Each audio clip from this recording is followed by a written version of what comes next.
Hare Krishna. We will continue from Shrimad Bhagavatam, Canto 1, Chapter 11, Text 4 and 5. We're talking about Krishna entering Dwarka. The citizens arrived before the Lord with their respective presentations, offering them to the fully satisfied and self-sufficient one, who, by his own potency, incessantly supplies others. These presentations were like the offering of a lamp to the sun. Yet the citizens began to speak in ecstatic language to receive the Lord, just as wards welcome their guardian and father.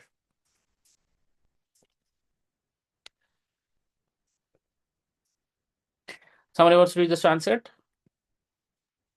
Hare Krishna Prabhuji. Hare Krishna Maharaj. नतास्मते नाथं सदाङ्घ्रि पङ्कजं विरिच्य वैरिच्य सुरेन्द्रवन्दितं परायणं क्षेममि हेच्यतापरं न यत्र काल प्रभवेतः परप्रभुः. The citizens said, O Lord, you are worshipped by all the demigods like Brahma, the four sanas, and even the King of Heaven. You are the ultimate rest for those who are really aspiring to achieve the highest benefit of life. You are the supreme transcendental Lord, and the inevitable time cannot exert its influence upon you. Thank you. So he's being glorified as he enters back to Dwarka. Okay, next verse. भवायनस्त्वं भव विश्वभावन त्वमेव मातात सृहत्पतिः पिता त्वसद्गुरुर्नः परमं च देवत यस्यानुवृत्त्या कृतनो विभुवि. O Creator of the universe, you are our mother, well-wisher, Lord, Father, spiritual master, and worshipable deity. By following in your footsteps, we have become successful in every respect. We pray, therefore, that you continue to bless us with your mercy. Next. अहो सनाथा भवता स्म यद्वयं त्रेविष्टपानामपि दूरदर्शनं प्रेमस्मित स्निग्धनिरीक्षणानं पश्येम रूपं तव सर्वसौभगम्. Oh, it's our good luck that we have come again today under your protection by your presence. For your lordship rarely visits even the denizens of heaven.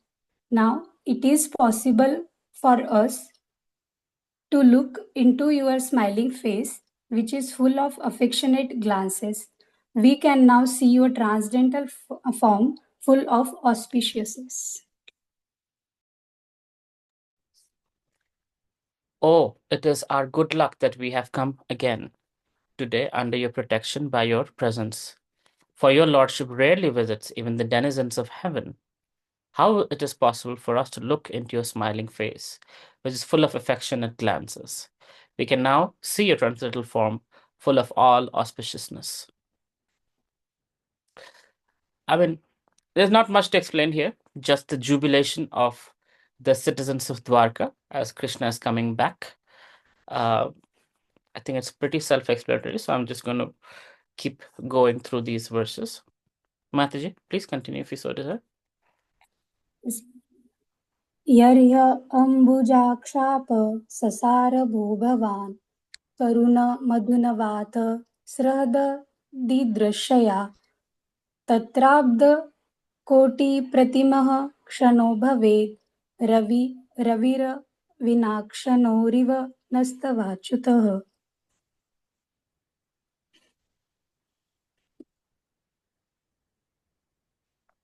O lotus-eyed Lord, whenever you go way to Mathura, Vrindavana or Hastinapur to meet your friends and the relatives, every moment of your absence seems like millions of years.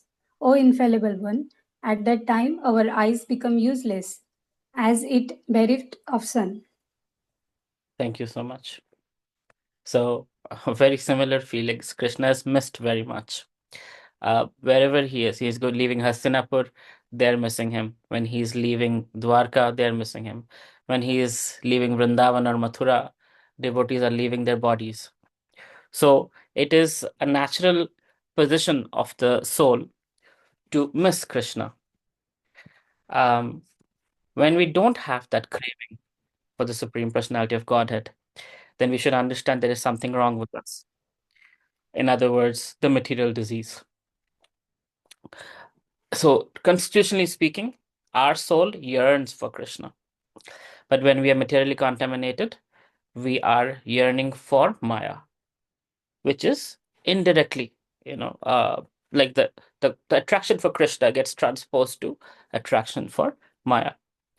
And that's where we understand, that's why, that's a symptom of a diseased uh, person. Just like it is described that when somebody has jaundice, they can't taste sugar candy, right? But as soon as the jaundice is cleared, the symptom is you can taste the sweetness of sugar candy. But when you have jaundice, it tastes very bitter, apparently.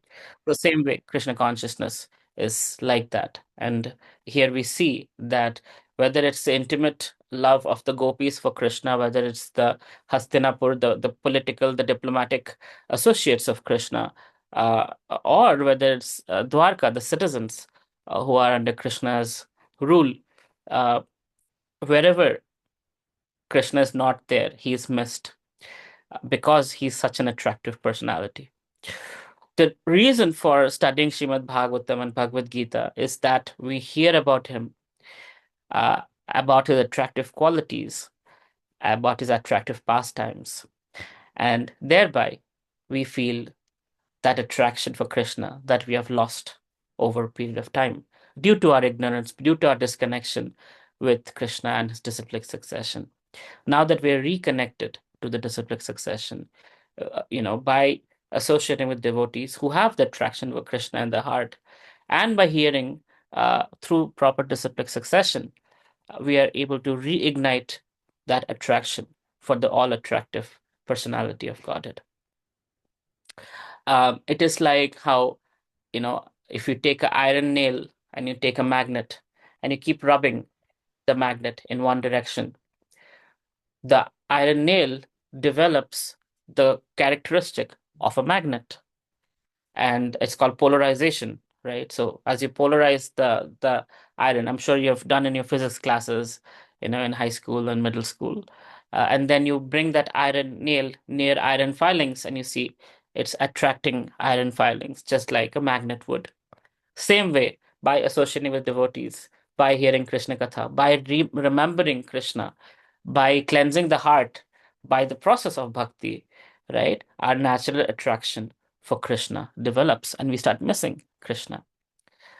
Um, there is a very beautiful song called Shat Goswami Ashtakam, glorifying the six Goswamis of Vrindavan. And in that Ashtakam, there is a line where it is describing the mood of the Goswamis. Many of you have come to Vrindavan and you have seen some of the samadhis of Rupa Goswami, Sanatan Goswami, Jiva Goswami, uh, Narottam Das Thakur, Loknath Goswami, etc. So the mood has been described in Shad Goswami Ashtakam that they're always looking for Krishna in various pastimes, areas of pastime. Hey Nanda Suno Kutaha, Hey Nanda Sut.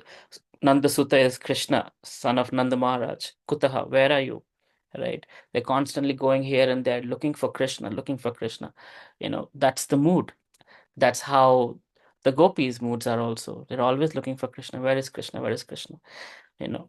So it's madness. It's transcendental madness uh, in the mood of separation from Krishna. And that's what is natural to the soul. But then as we distance ourselves from Krishna and associate with Maya, we get Mayaized. And then some devotee comes and Krishnizes us. So we become a Krishna magnet, right? Attract Krishna, our heart to Krishna's lotus feet, and vice versa. So it's It's a natural condition of the soul to be attracted to Krishna. And if you don't find that attraction, that means the disease needs some medication, the medication of chanting of the holy name.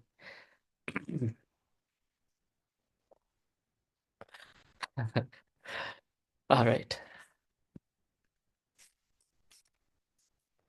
Okay. Does anybody wants to read? Text 10. I will read, Prabhuji. Sure.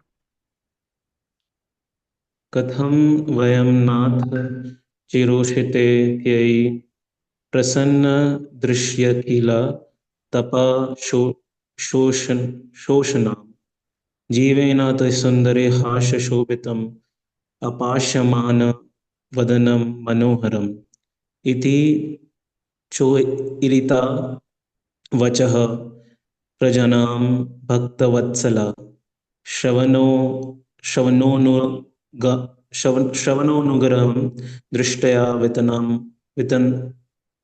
वितन्वान् प्रविशात् पूर्वम्. Oh Master, if you live abroad all the time, then we cannot look at your attractive face, whose smiles vanquish all our sufferings. How can we exist without your presence? Upon hearing their speeches, the Lord, who is very kind to the citizens and the devotees, entered the city of Dwarka and acknowledged all their greetings by casting his transcendental glance over them. Thank you so much. Mhm. So Krishna stays away from Dwarka so much that they're saying, if you stay away, if you go abroad so much, how can we look at your attractive face and, your smile, and that's all it takes, right? Everything goes away when we see Krishna smile. Um, Krishna and Krishna's pure devotees have the very similar attractive nature. So Srila Prabhupada was visiting a certain temple, and devotees were working day and night to get the temple ready. Practically all day, all night services were going on.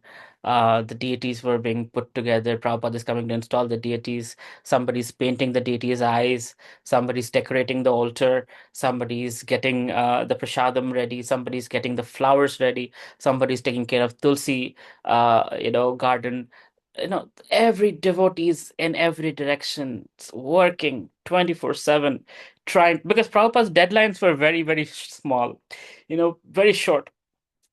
So Prabhupada would be like, I'm coming next week. And in a week, you have to get a temple ready at a festival to serve, all these devotees who are coming and this and that. So one devotee who was leading the show for this particular temple, he was just haven't slept for 3 days, and still things were quite hither and thither, and he was like, what do I do? What will happen? Will it all work out by the time Prabhupada comes?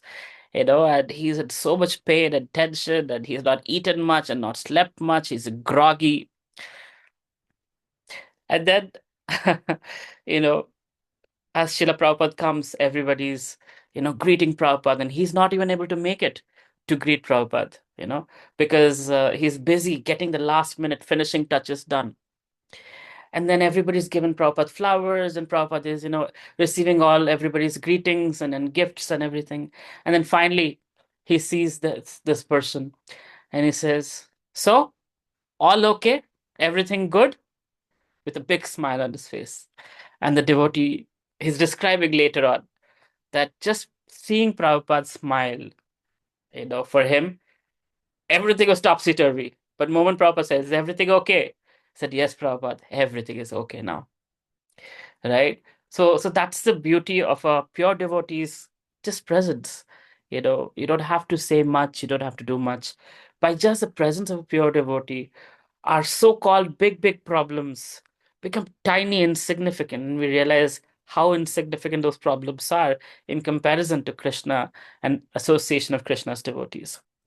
So, when you fly off, we see all these beautiful skyscraping buildings, but then as a plane takes off, you know, uh, even 10,000 feet, all these buildings look like small jigsaw puzzles, right? And then as you go up, you don't even see them anymore. So that's how it's like you get closer to Krishna, our problems become smaller and smaller. One tiny, glance of Krishna can destroy all our misgivings and problems and anxieties and everything. Is everything okay? Yes, Prabhupada, everything is okay. So that's what the devotees are saying in uh, Dwarka, that you stay abroad so much. How do we get to see your beautiful face?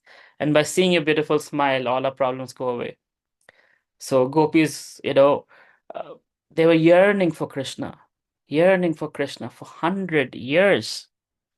Finally, Krishna actually came at the very end, right? Finally, Radharani was already leaving her body for 100 years. She was just sustained by the holy name. She was just leaving her body, and then right before Krishna would come, apparently Radharani left her body.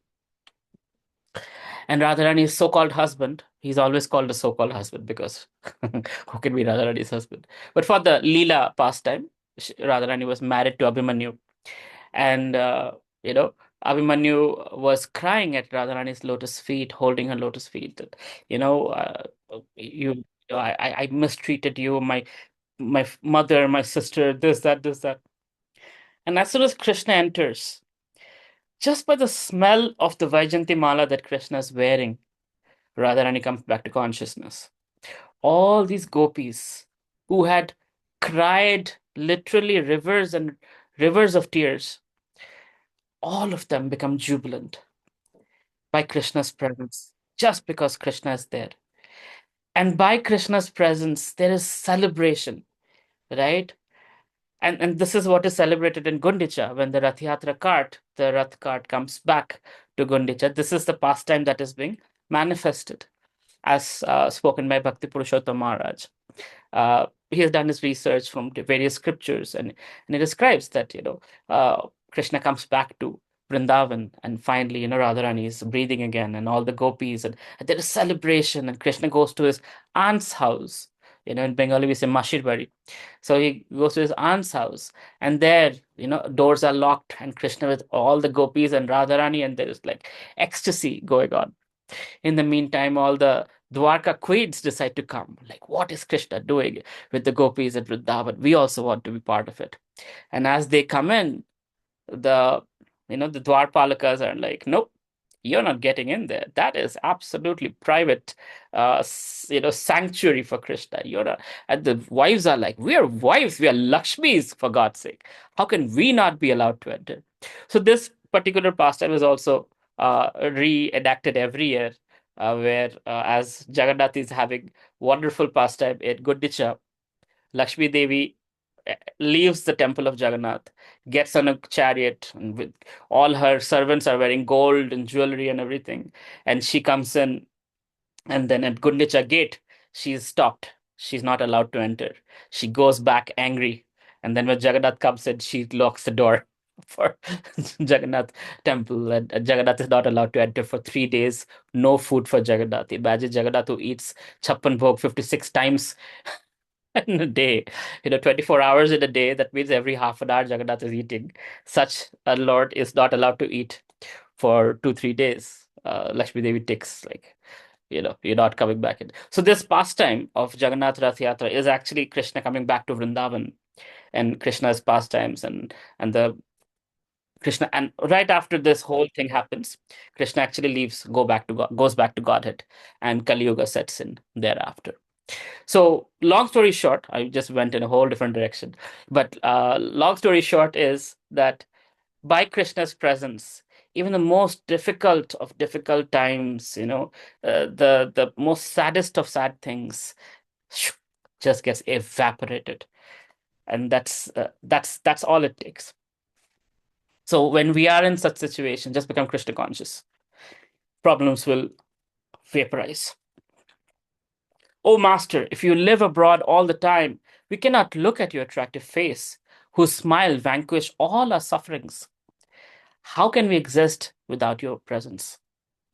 Upon hearing their speeches, the Lord, who is very kind to the citizens and the devotees, entered the city of Dwarka and acknowledged all their greetings by casting his transcendental glance over them. Krishna's glance is very powerful. As you might remember, during the creation, every time there is creation of the universe, Mahavishnu glances at Durga Devi, and Durga Devi gets impregnated with all of us. All the jivas get transferred from Mahavishnu to Durga Devi through his glance. Imagine if you could make a woman pregnant with your eyes, what would happen? Given our lusty desires and everything else. Oh boy, oh boy, oh boy. Would it be good? But Mahavishnu, he's different. So by his vision, Shambhu, Lord Shiva, right? Durga Devi gets impregnated with all of us. And then she brings us to the universe. And then as Lord Brahma architects the entire 14 planetary systems, all the blueprints of the 8.4 million species of life are created. And then we take birth in all those 8.4 million species of life and keep moving around birth after birth. So this is God. This is no joke. This is God. And Krishna is, just by glancing, his glance is being glorified here. By casting his glance, he can kataksha, he can remove all problems. All mercy comes in through his glance. So we pray to the Lord. There are many, many beautiful prayers that just say, my dear Lord, kindly bestow your glance upon me. And I've shared with many of you before a hack that generally is used. So where does Krishna's glance go? Krishna's glance generally goes on pure devotees of the Lord. So when we go to Vrindavan or Mayapur, we stand behind wonderful, pure devotees, devotees who are very dear to the Lord, so that when Krishna glances upon them, he can see you also, us also, behind that devotee. This I learned from Srila Bhaktisiddhanta Saraswati Thakur. One time, Srila Bhaktisiddhanta Saraswati Thakur did not bring his glasses to the temple. And the devotees were like, "Oh, Maharaj, should we get you your glasses?" He's like, "No, uh, that's okay. What will I see anyway with these material eyes? I know some wood, some stone, that's all I can see. But more important is that the Lord sees me." And while he's saying this, he's actually standing behind all the devotees. He's standing at the back. And they said, "Maharaj, why don't you come to the front?" And Bhaktivinoda Saraswati Thakur said, "How can I get darshan of the Lord? But if the Lord sees his devotees, maybe behind the devotees, he will see me." Now he's the pure devotee. He's a guru of all of those people there. But his mood is that, they are devotees. What am I? That's the natural mood of great personalities. So Bhaktisiddhanta was standing at the back of the room, hoping that Krishna's glance would fall on one of his dear devotees. And maybe he will see him also. So Krishna's glance, there are poetry and songs and everything about it. Just by Krishna looking, everything becomes okay. Like there's description in Bhagavatam about Krishna killing the demon, you know, with his hand, while looking at the cowherd boys and showing them, "Look what a hero I am," and then glancing at the gopis with a smile, with a charming smile, kind of showing, look at me, I can protect you, I can take care of you." So just by one act, Krishna can, satisfy different rasas: conjugal love, brotherly love, and inimical reciprocation. The demon being killed, wants to be Krishna's enemy, so Krishna's reacting as the enemy. The gopis have conjugal love, so he's reciprocating with, sidelong glance, with a charming smile. And with the gopas, his friends, is like, "I'm your hero, I'm your leader," right? So just in one act, Krishna can satisfy so many devotees in so many different ways. So that's the little bit about Krishna's glance. One could actually go on for lifetimes talking about every little aspect of Krishna: his beauty, his gesture, his intellect, his ability to uh, transform language, right? When he talks to Radharani, Radharani asks, "What were you doing last night?" And the way he can do word jugglery with her, telling her something she wants to hear, but they're not telling her the truth, not telling a lie either, using words in Sanskrit that have multiple meanings, right? He's a genius.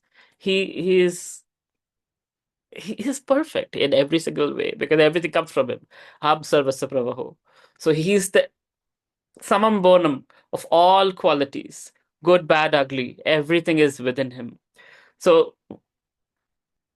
what to speak of glands? There are literally thousands of verses just on the shoes of Lord Ramachandra. Imagine that.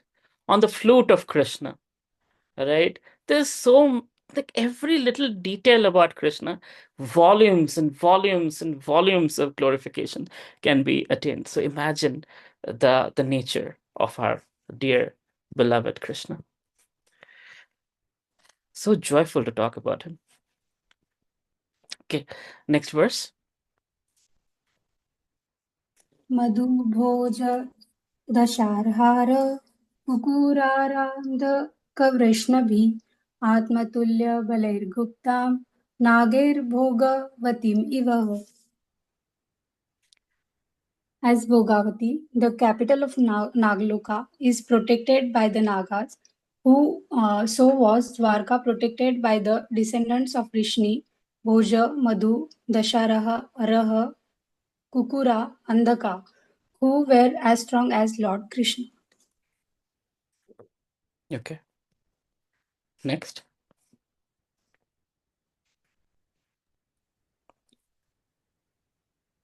सर्वर्तु सर्व विभव पुण्यवृक्ष लताश्रमे उद्यानो पवनारेर प्रवनारे प्रवना उद्यानो पवनारामेर वृत Padmakar श्रियम्. The city of Dwarkapuri was filled with the opulences of all seasons.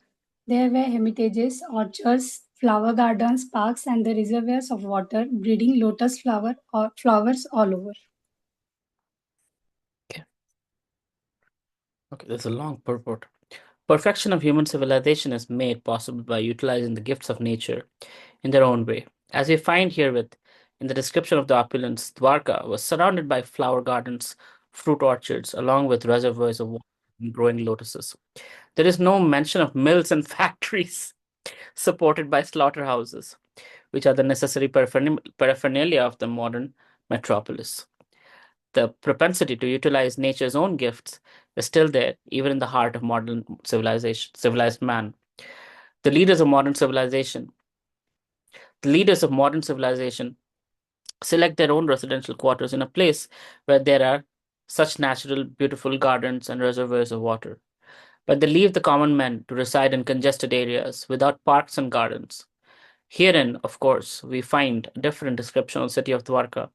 It is understood that the whole dhama, or residential quarter, was surrounded by such gardens and parks with reservoirs of water where lotuses grew. It is understood that all the people depended on nature's gifts of fruits and flowers without industrial enterprises promoting filthy huts and slums for residential quarters. Advancement of civilization is estimated not on the growth of mills and factories to deteriorate the finer instincts of human being, but on developing the potent spiritual instincts of human beings and giving them a chance to go back to Godhead. Development of factories and mills is called ugra karma, or pungent activities, and such activities deteriorate the finer sentiments of the human being and society to form a dungeon of demons. Okay, so basically, we are hearing about the natural beauty of Dwarka.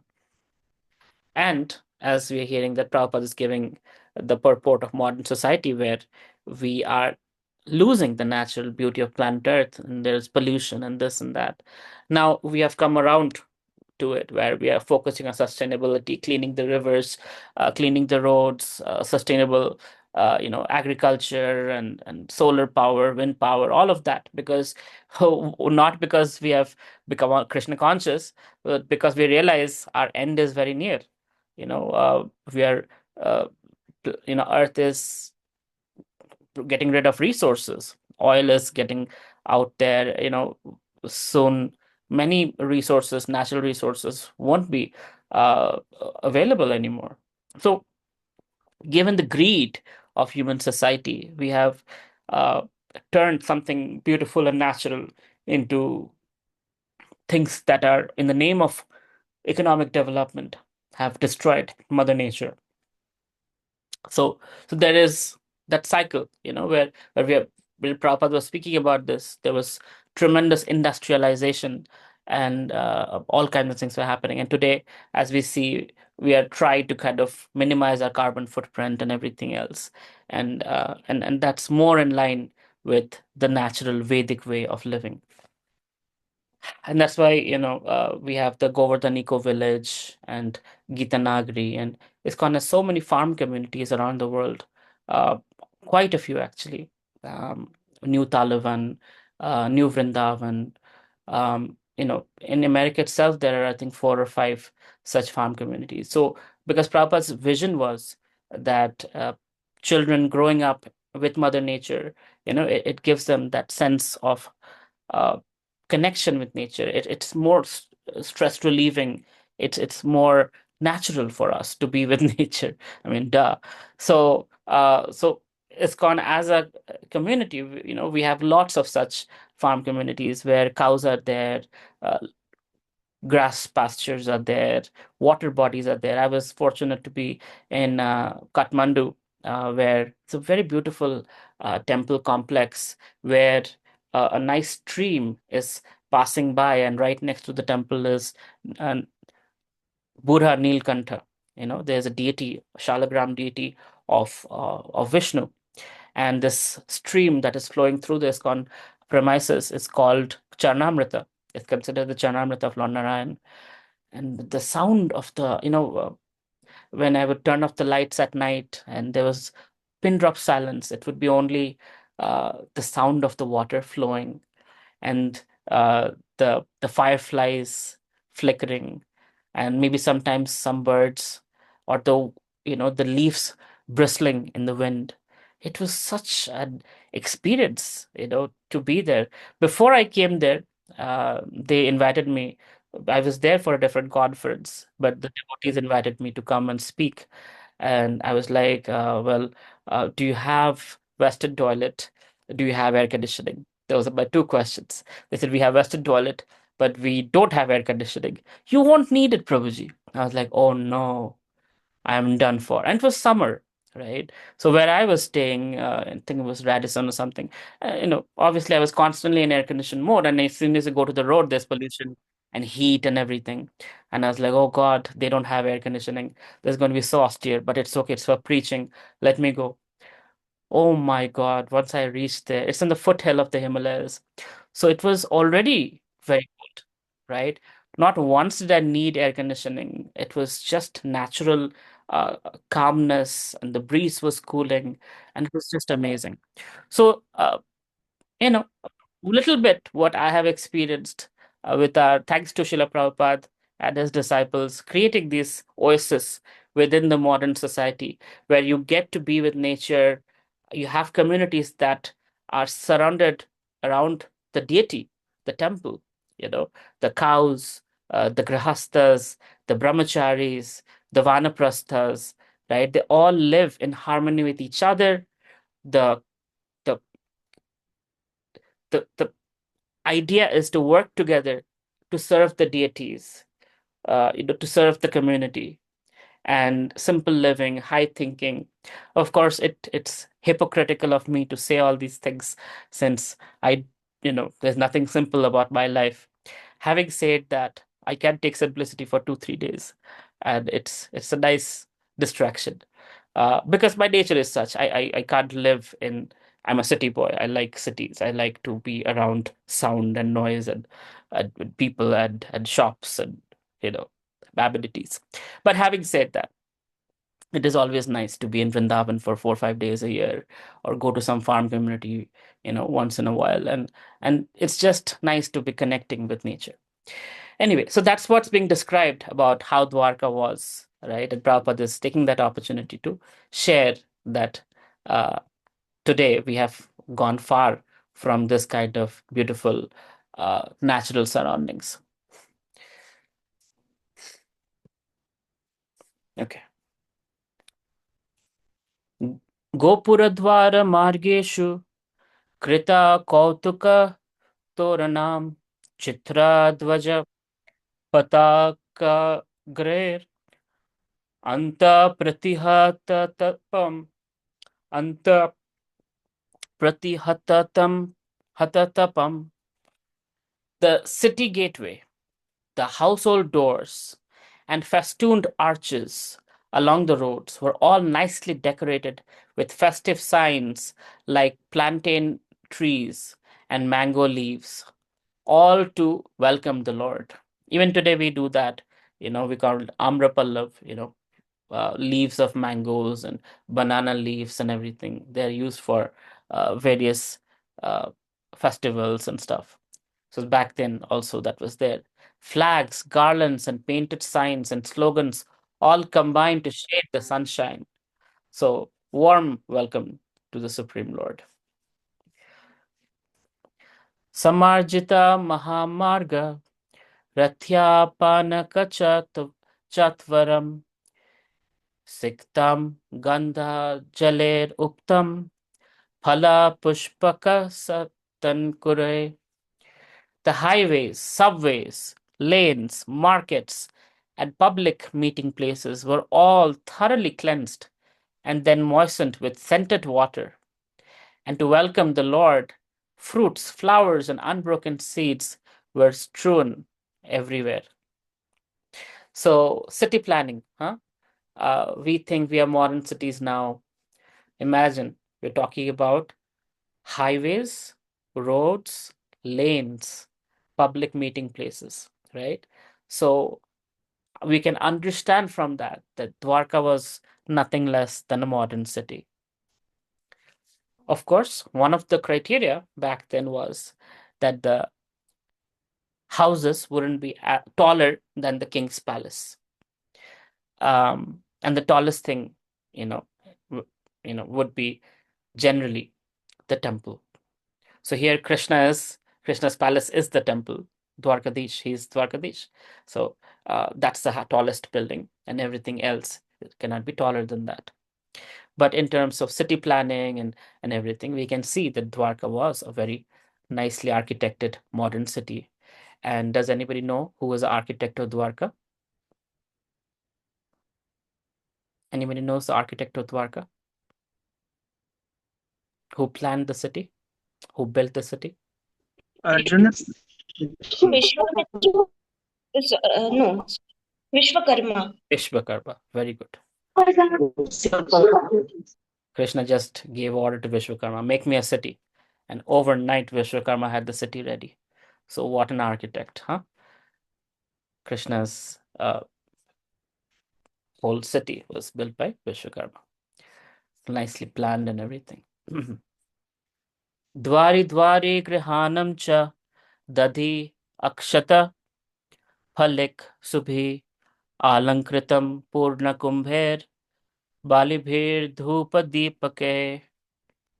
In each and every door of the residential houses, auspicious things like curd, unbroken fruits, sugarcane, and full water pots with articles of worship, incense, and candles were all displayed. Just like deity worship. It is deity worship. The deity is right there, Krishna. Okay, somebody wants to read?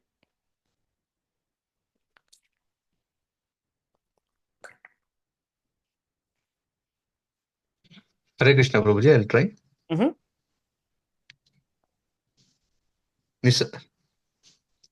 Nisamya preshtam ayantam Vasudevo Mahamana Akruras Kograsenascha Ramas Chadbhuta Vikramaha Pradyumnascha Rudeshnascha Sambho Jambavati Suta Praharas Praharsa Vejo Chaschita Sayanasana Bhojanaha.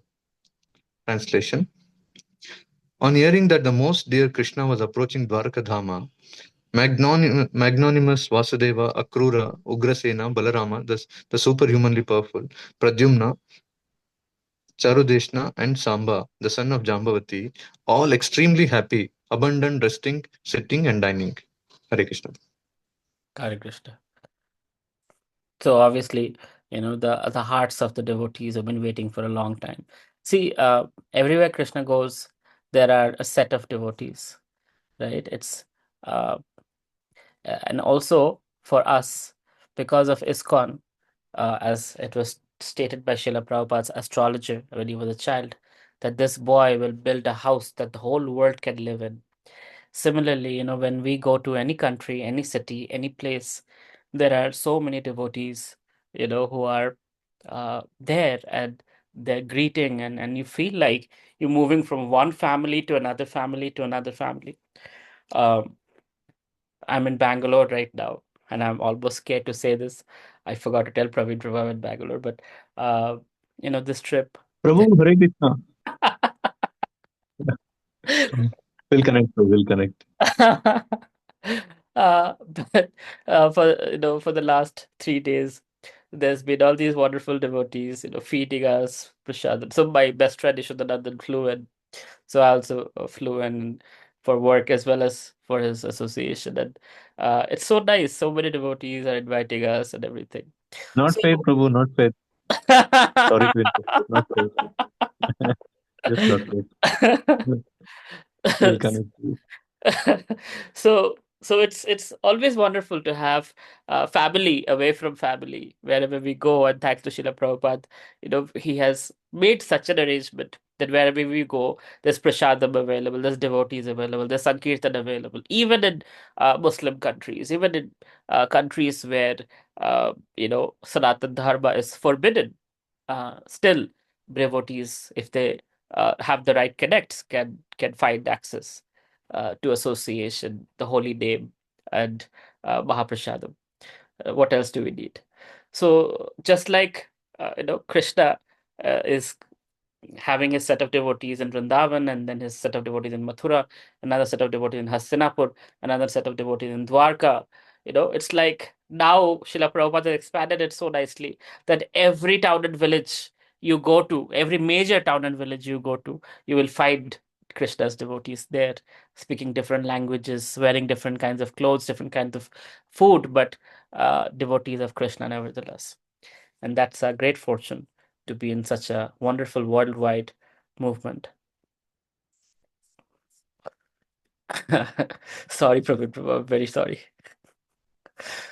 But Okay, Prabhu. Okay, no issues. We'll connect. I'll Prabhu. make it Any up to day, you, Prabhu. Prabhuji. Yeah, sure. Sure. We'll connect, Prabhu. Varindram Puraskritya Brahmane Sasumangale Shagghaturya Ninadena Brahma Ghoshena Chadrita Prat Pratyug Pratyujagmu Rather Rista Pranayagata Sadvasaha. They hastened towards the Lord on chariots with brahmanas bearing flowers. Before them were elephants, emblems of good fortune. Conch shell and bugles were sounded, and Vedic hymns were chanted. Thus they offered their respects, which were saturated with affection. Now, please understand, see this, that there is all this opulence, elephants and trumpets, and there is different kinds of flowers, and mango leaf, and this and that, and this and that, and this and that, right? And within all of this, it is imbued with affection of devotees of a certain nature, devotees in a certain mood, where they're seeing their king or their husband or their father or their friend, right? When Krishna enters Vrindavan, opulence-wise, so-called opulence-wise, it might not be the same level of elephants coming and chariots being drawn and trumpets being blown. But the affection, nevertheless, is, intense. I'm not comparing the moods, but the affection is intense. But the way it's expressed is very different. The expression is gopis fainting, or if they're fainting, they're coming back to life, seeing Krishna, right? So point is, different devotees, different moods, different expressions. There are when kirtan happens, kirtan is the closest, Harinam Sankirtan is the closest we come in contact with Krishna, because the holy name, when it's chanted by so many devotees, Krishna can't hold himself. He's just drawn to such an atmosphere. And when he's drawn to such an atmosphere, devotees experience transcendental joy. I have a desire, if Krishadu and Indranath makes it happen someday, to have a festival of holy name. We are preparing a place where, where we can have that, just a few minutes away from Kolkata, maybe 30 minutes drive from Kolkata. So festival of holy name, right? And in that festival of holy name, everybody's chanting and chanting and chanting and chanting, and many devotees chanting intensely, where Krishna descends, and you feel Krishna's experience. But here's the interesting part: the way devotees react. Some people will dance and jump and dance in ecstasy. Some devotees would cry in ecstasy hearing the holy name. Some devotees would just, pay their obeisances and meditate on the deity form of the Lord, right? Different devotees experience different moods, and they express their moods in different ways. And variety is the mother of enjoyment. So Krishna enjoys all these expressions of love, right? The variety of expressions of love. He enjoys that variety. He enjoys each devotee's offering of love to him, right? So that is natural to us. Again, it is our natural constitutional position to express our love to Krishna. So as we see these devotees in Dwarka, in their royalness, coming in elephants and chariots, right? And we see the devotees in Vrindavan running towards Krishna, bare feet, stepping on, kata, and they don't care if their clothes are falling off, or what's happening. There is no external consciousness, complete madness in love for Krishna. Such is the personality of Godhead, right? That this attraction is so strong of pure devotees.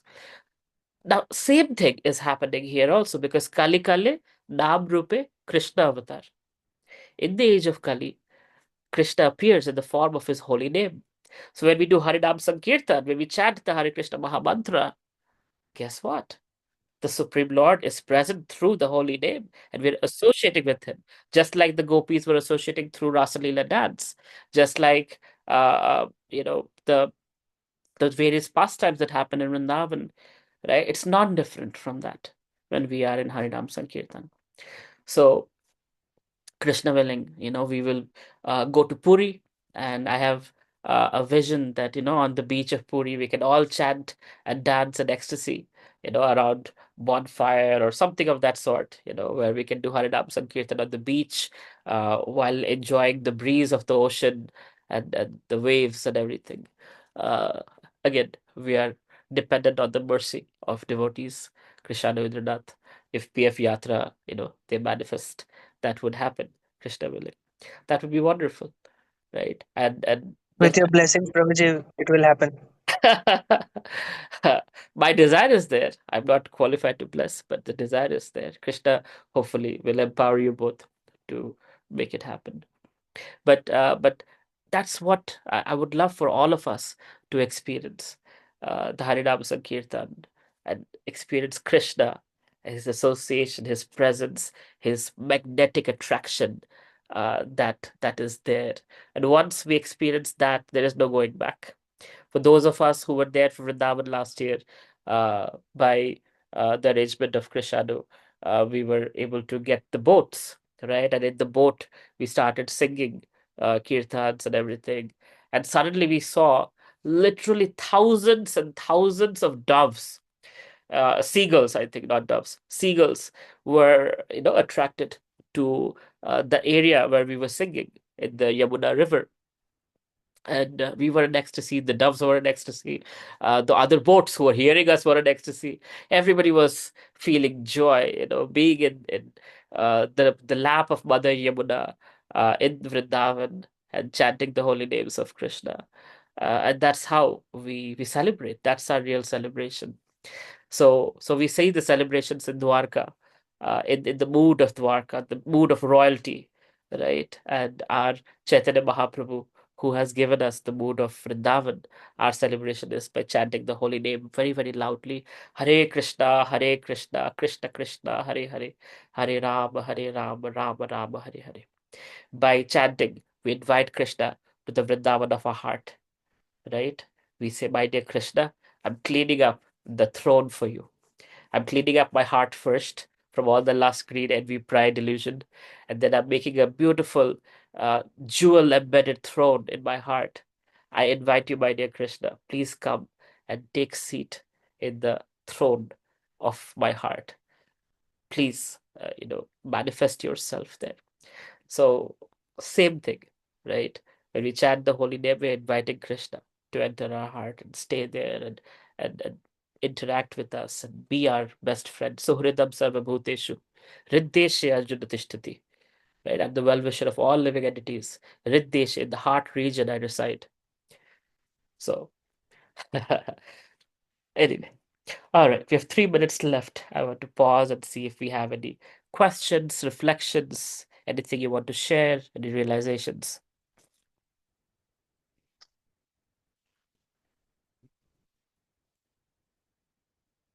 Yes, Praveen Prabhu. Prabhuji, want to understand what would be the mood of the citizens of Dwarka in and how it is different from the mood of gopis from Vrindavan. The gopis of Vrindavan, the mood is more intimate. The citizens of Dwarka, the mood is slightly less intimate, more of our king has come, our Lord has come, our Savior has come. Whereas the mood of the gopis is our lover has come, right? So conjugal mood versus a slightly less intimate mood of that of husband wife, or mood of master servant, mood of the king and the citizens, right? It's a little different. The way your children love you or your wife loves you is different than your employees love you. So there is a difference in that rasa, flavor of love. But here also it is transcendental, Prabhu, with the Absolutely citizens. transcendental. Absolutely transcendental. Entire Vaikuntha is transcendental, but the intimacy is different at different places. Like Lord Ramachandra, you can't have conjugal rasa with Lord Ramachandra. His only conjugal rasa is with Sita Devi. With Krishna, unlimited women, unlimited Prakriti can have conjugal rasa with Krishna. So the intimacy access with Krishna is unlimited. All of us have access to him in a conjugal mode. So it's that. But it's all transcendental, 100%. Even Brahmajyoti is transcendental. Impersonalism also transcendental. Okay, Prabhuji, thank you.